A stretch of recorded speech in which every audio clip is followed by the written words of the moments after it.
દાંતીવાડા ખાતે નીતિ આયોગના ઉપાધ્યક્ષ સુમન બેરીના અધ્યક્ષસ્થાને ત્રિદિવસીય પ્રાકૃતિક કૃષિ તાલીમનો કરાયો છે પ્રારંભ। દેશભરમાં પ્રાકૃતિક ખેતીના અભિયાનને વેગતું બનાવવા માટે સરકાર દ્વારા અનેકવિધ અભિયાન ચલાવવામાં આવી રહ્યા છે। નીતિ આયોગના ઉપાધ્યક્ષ સુમન બેરીના અધ્યક્ષસ્થાને સરદાર કૃષ્ણનગર દાંતીવાડા કૃષિ યુનિવર્સિટી ખાતે ત્રિદિવસીય પ્રાકૃતિક કૃષિ તાલીમ અને અખિલ ભારતીય કૃષિ અધિવેશન 2025નો પ્રારંભ કરાયો છે। ખેડૂતો ગાય આધારિત પ્રાકૃતિક કૃષિને વધુમાં વધુ અપનાવે તેના અનુસંધાને આયોજિત કાર્યક્રમમાં દેશના જુદા જુદા રાજ્યના 3000 જેટલા ખેડૂતોને આ તાલીમમાં ભાગ લીધો છે। ત્રિદિવસીય કાર્યક્રમમાં દેશભરના ખેડૂતો ગાય આધારિત પ્રાકૃતિક કૃષિ વિશે માર્ગદર્શન મેળવશે। આ ખેડૂતો યુનિવર્સિટી સ્થિત વિવિધ સંશોધન કેન્દ્રો અને પ્રાકૃતિક ખેતી પ્રદર્શન કેન્દ્રોની મુલાકાત લઈ માર્ગદર્શન મેળવશે।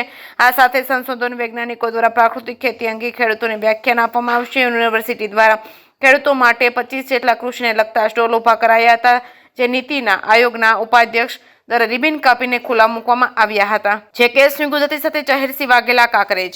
નમસ્કાર। આજે સરદાર કૃષ્ણનગર દાંતીવાડા કૃષિ વિશ્વવિદ્યાલય ખાતે 3 દિવસનો ગાય આધારિત પ્રાકૃતિક ખેતી પ્રશિક્ષણ વર્ગનો શરૂઆત થઈ છે। આ પ્રશિક્ષણ વર્ગના ઉદ્ઘાટનની અંદર નીતિ આયોગના ઉપાધ્યક્ષ માનનીય સુમન બેરી હાજર રહેલ હતા। આ કાર્યક્રમમાં ખાસ કરીને કિસાન સંઘ સાથે સંકળાયેલા ખેડૂતો હાજર થયા છે।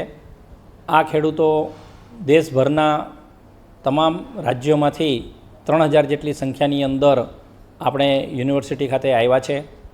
આમને 3 દિવસની અંદર પ્રાકૃતિક ખેતીને લગતા જુદા જુદા વર્ગો, જુદા જુદા લેક્ચર્સ અને પ્રયોગો કરીને પ્રાકૃતિક ખેતી વિશે સમજણ આપવામાં આવશે। પ્રાકૃતિક ખેતીની અંદર ખાસ કરીને ગાય ઉપર આધાર રાખવામાં આવતો હોય છે, કારણ કે એની અંદર જે ઘન જીવામૃત અને બીજા ઉત્પાદો બનાવવામાં આવતા હોય છે એ ગાયના છાણ અને મૂત્રની અંદરથી બનાવવામાં આવતા હોય છે। અમારા વૈજ્ઞાનિકોએ જે જુદા જુદા અખતરાઓ કરેલા છે એ અખતરાઓની અંદર આપણે જે પણ જાનવરો છે એ જાનવરોના છાણની અંદર કેટલી જાતના માઇક્રોબ્સ રહેલા છે એના અખતરાઓ લીધા છે।